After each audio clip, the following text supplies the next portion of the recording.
du Père et du Fils et du Saint-Esprit. Amen.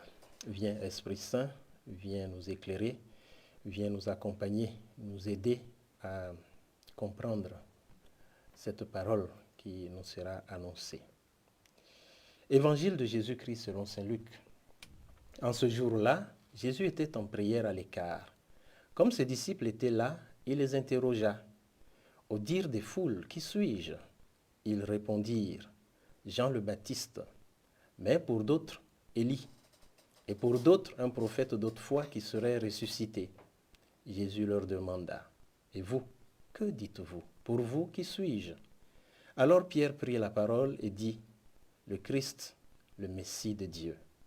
Mais Jésus, avec autorité, leur défendit vivement de le dire à personne et déclara, « Il faut que le Fils de l'homme souffre beaucoup, qu'il soit rejeté par les anciens, les grands prêtres et les scribes, qu'il soit tué et que le troisième jour, il ressuscite. » Acclamons la parole de Dieu. Louange à toi, Seigneur Jésus. Nous sommes aujourd'hui le vendredi 24 septembre 2021. Nous sommes dans la 25e semaine du temps ordinaire de l'année B. Et en ce vendredi, Jésus nous pose une question essentielle. Pour toi, qui suis-je? Pour moi, qui est Jésus? Et quelle réponse pourrais-je donner? Vais-je servir à Jésus les réponses de ce que disent les gens, les choses que j'ai apprises et que j'ai entendues par-ci, par-là? Ou vais-je véritablement répondre à travers mon expérience personnelle, en me basant sur ce que je connais de Jésus, pas parce que nécessairement d'autres me l'ont récité et que je connais intellectuellement, mais quelque chose qui vient du fond de mon cœur. Pour le faire, il y a une première attitude. Il s'agit de la relation avec Jésus, et c'est la vie de prière. Dans la vie de prière, on rencontre véritablement Jésus, on le découvre, il se révèle à nous, et nous pouvons mieux le connaître. C'est un moyen que nous devons saisir pour pouvoir grandir dans notre relation avec le Christ, mieux le connaître, mieux le découvrir et pouvoir répondre personnellement, individuellement à cette question que Jésus nous pose.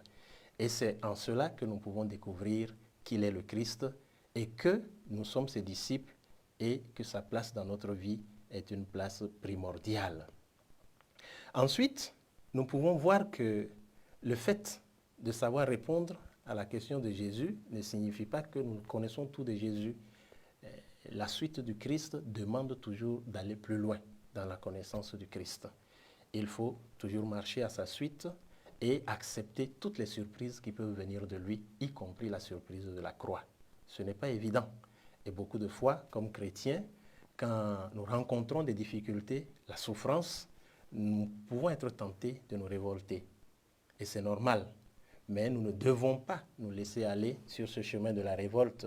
Pourquoi? Parce que le Christ lui-même nous aide à comprendre qu'il faut passer par là pour pouvoir approfondir le mystère de la relation avec lui. Mais notre vie ne s'arrêtera pas aux difficultés et à la souffrance.